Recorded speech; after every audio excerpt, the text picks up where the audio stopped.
వీళ్ళు వచ్చిన తర్వాత ఈ శాండ్ పైన రెస్ట్రిక్షన్ చేసి దగ్గర 20 లక్షల మంది భవన నిర్మాణ కార్మికులు ఉద్యోగాలు లేకుండా పోయారు.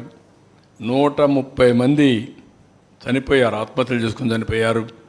ఇంకొక పక్క ఎక్కడికక్కడ చూస్తే ప్రైవేట్ ఏజెన్సీలు తీసుకొచ్చారు. జయప్రకాష్ అని ఒక అతను తీసుకొచ్చారు.